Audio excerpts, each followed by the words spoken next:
일본인들은 질서를 잘 지키고 예의가 있다라는 이야기는 많이들 들어보셨을 것입니다. 모든 문화권에 존재하는 욕도 발달되어 있지 않죠. 사실 일본 욕은 우리가 듣기에 귀여운 수준입니다. 일본인들은 어쩌다 이런 이미지가 생긴 것일까요? 아니, 어쩌다가 예의 바르게 된 것일까요? 일본인들이 살아가면서 가장 많이 하는 말은 사람마다 다르긴 하겠지만 특이 케이스가 아니라면 스미마생이라는 말을 가장 많이 할 것입니다. 스미마생은 우리나라 말로 표현하자면 죄송합니다 정도이죠. 사실 스미마생은 사과 이상의 의미를 가지고 있습니다. 먼저 말을 걸거나 사람이 많은 장소를 지나갈 때, 심지어 고마울 때도 일본인들은 스미마생이라는 단어를 사용하죠. 언어의 원래 뜻에서도 알 수 있듯이 스미마생은 상당히 수비적이고 또 격식을 갖춘 표현입니다. 쉽게 말해서 예의를 차리는 말이죠. 실제로 일본인들은 예의가 바르다고 널리 알려져 있기도 합니다.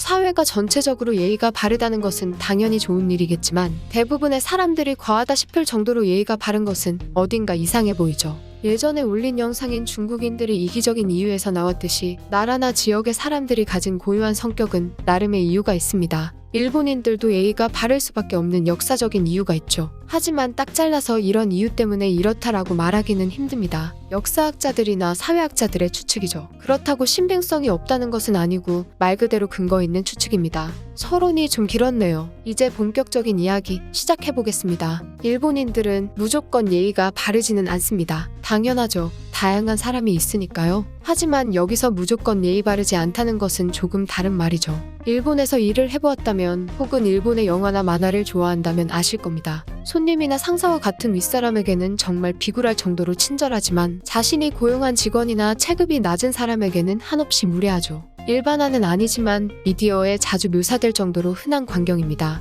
여기서 하나를 알 수 있죠. 일본인들의 천성이 예의 바르고 착한 것이 아니라 일본인들의 예의는 사실 만들어진 것이라는 것을요. 일본의 친절에 가면이 생긴 이유는 크게 세 가지로 유추되고 있습니다. 먼저 가장 보편적이고 널리 알려진 이야기부터 알아보죠. 과거 일본은 고대 국가들의 시대가 막을 내리면서 군사정권의 시대를 맞이했죠. 이때 자리 잡은 군사정권은 전국시대까지 합쳐서 무려 700년 가까이 지속되었습니다. 군사정권 시대는 당연한 말이지만 군인들의 힘이 강했겠죠. 실제로 당시 군인의 역할을 했던 사무라이들은 상당히 높은 계급에 속했습니다. 확실한 지배계층이었죠. 사무라이들의 권력은 우리가 일반적으로 생각하는 것보다 훨씬 강했습니다. 칼을 차고 다닌다는 것은 보이지 않는 완장을 차고 다니는 것과 같았죠. 사무라이들은 기분에 따라 사람을 베었습니다. 지나가다 실수로 부딪히거나 버릇이 없었다는 흔한 이유부터 시작해서 금품을 내놓지 않거나 자신이 원하는 대로 행동하지 않아도 베어버렸죠. 심지어 치지길이라는 잔인하고 기괴한 악습도 있었습니다.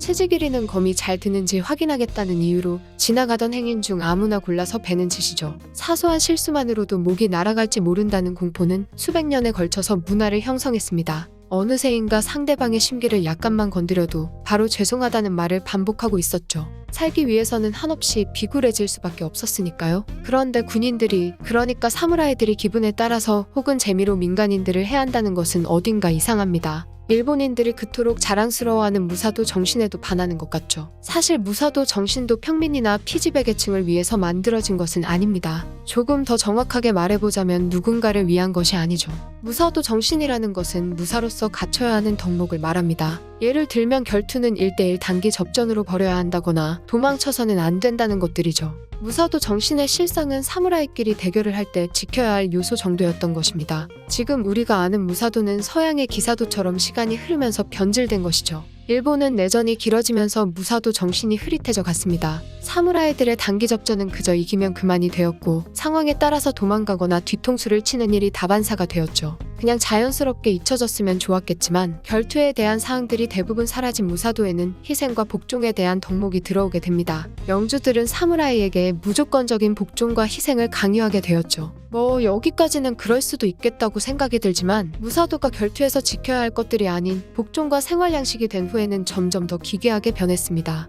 영주에게 복종하기 위해 스스로 목숨을 끊는 할복까지 만들어냈죠. 여담으로 제2차 세계대전 당시 일제군이 미국에게 사용했던 카미카제도, 병사들에게 무사도 정신을 강요하며 실행했던 전술입니다. 정작 희생되었던 사람들의 유언을 보면 무사도 정신이 아닌 어머니를 찾았지만요. 아무튼 이상해져버린 무사도 정신과 더불어 완장질의 맛이 들려버린 사무라이들은 전국시대가 끝이 나버리자 힘을 잃어갔습니다. 더 이상 칼을 쓸 곳이 없어져 버린 것이죠. 직업이 사라진 것입니다. 사무라이들은 화풀이를 하며 무리를 지어 약탈과 깡패짓을 일삼았죠. 피해를 보는 것은 결국 평민들이었습니다. 전쟁의 시대는 끝이 났지만 여전히 사무라이의 정신과 위상은 남아있던 시대. 사무라이들은 더 이상 자신들을 찾지 않는 시대에서 정체성을 찾으려 혹은 먹고 살기 위해서 일반 사람들을 베었습니다. 백성들은 살기 위해서는 고개를 바닥까지 쳐박고 손에 지문이 사라질 때까지 빌어야 했죠. 이때 자리 잡은 죽음에 대한 공포는 일본인들이 예의를 차리게 만들었고 문화가 되어 아직까지 내려오고 있습니다. 자신에게 해를 가할 힘이 있는 윗사람에게만 예의를 갖추는 것이죠. 이 이야기가 가장 널리 알려진 이야기입니다. 이제부터는 다른 가설들을 알아보죠. 이중성이 다분한 친절함은 일본의 약자배척 문화 때문이라는 의견도 많습니다. 이 이야기를 하려면 에도 시대로 거슬러 올라가야 하죠. 명칭도 존재하고 저희 채널에서도 한번 소개했던 내용입니다. 제재가 상당히 심하기 때문에 명상에서는 필요 없는 아이를 없애는 문화라고 표현하고 댓글에 명칭과 영상을 적어두도록 하죠. 에도 시대 일본은 전례가 없던 풍요의 시대를 맞이했습니다. 하지만 모순적이게도 평민들의 삶은 오히려 고통스러웠죠. 화려한 에도시대 이면에는 농민들을 세금으로 쥐어짜 만든 부정부패가 있었습니다. 어렵게 수확을 마무리해도 세금을 내고 나면 남는 것이 없었죠. 결국 에도시대 농민들은 납득받을 수 없는 짓을 자행했습니다. 바로 앞서 설명했던 아이를 없애는 문화이죠. 당장에 쓸모도 없는데 밥만 축내는 아이를 굳이 키울 필요가 없다는 생각이었을까요? 이 끔찍한 악습은 하나의 관행으로 자리 잡으면서 기근이 끝나고 시대가 바뀐 뒤에도 사라지지 않고 이어졌죠. 완전히 뿌리가 뽑힌 것은 20세기에 들어 세계전쟁이 끝날 무렵이었습니다. 이 풍습의 영향으로 한동안 일본은 인구가 늘지 않았죠. 심지어 남자들은 결혼할 여성을 찾을 수 없었던 나머지 장남만이 결혼을 하는 지경까지 갔었습니다. 이때 일본인들의 정신 깊은 곳에는 약자에 대한 멸시가 박혔죠. 윗사람에 대한 공포와 마찬가지로 한번 몸에 배어버린 멸시는 쉽게 사라지지 못했습니다. 비록 악습은 사라졌지만 약간 다른 형태로 일본 사회에 자리 잡았죠. 따돌림으로 말입니다. 강자들과 이미 함께 살아가는 사람에게는 친절하지만 약자와 쓸모없다고 느껴지는 사람은 멸시하는 문화가 생긴 것이죠. 학자들은 이상할 만큼 친절한 이유를 약자를 배척하는 문화 때문이라고 말하기도 합니다. 밉보여서 약자가 된다면 어떤 짓을 당할지 모르기 때문에 예의가 바르다는 말이죠. 마지막은 버블경제 시대의 영향 때문이라는 가설입니다. 정확히 말하자면 일본 경제의 거품이 꺼지고 위기가 찾아왔을 무렵이죠. 1990년대 거품 경제의 달콤함에 취해 있던 일본인들은 거품이 터지고 나락으로 떨어졌습니다. 얼마 전까지만 해도 면접비만으로도 먹고 살 수 있을 정도로 잘 살았지만 90년대 초부터는 일을 하고 싶어도 일자리가 없어 허덕이는 상태가 된 것이죠. 심지어 이 시기는 인구수가 가장 많은 1970년생들이 취직을 해야 하는 시기였으니 사태는 더욱 심각했습니다. 상황이 이렇다 보니 당장 먹고 살기도 힘든데 남에게 진심으로 신경을 쓸 여력 따위 없었죠. 여기에 불을 지른 것은 일본의 블랙 기업들입니다. 일자리가 얼어붙으면서 오갈 데 없는 젊은이들은 야쿠자들이 만든 블랙 기업으로 유입되었죠.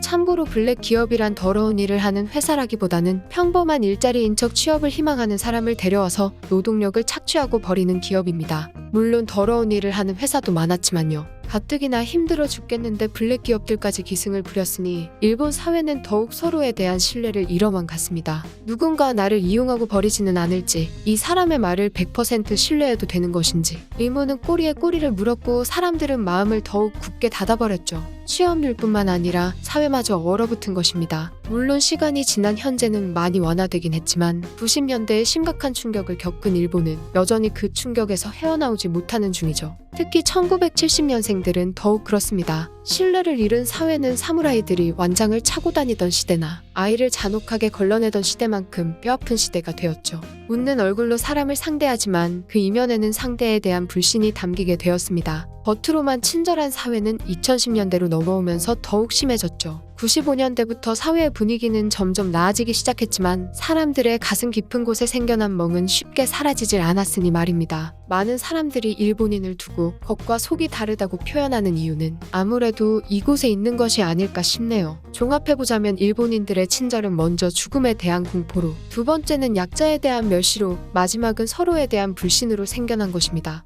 누구에게나 과도하게 친절한 척하지만 약자와 강자에게 대하는 태도가 분명히 갈리고 무엇보다 속에서는 어떤 생각을 갖고 있는지 모르죠. 일본의 이중적인 친절은 이렇게 만들어졌습니다. 일본인들이 예의가 바를 수밖에 없는 이유. 이번 편은 여기까지입니다.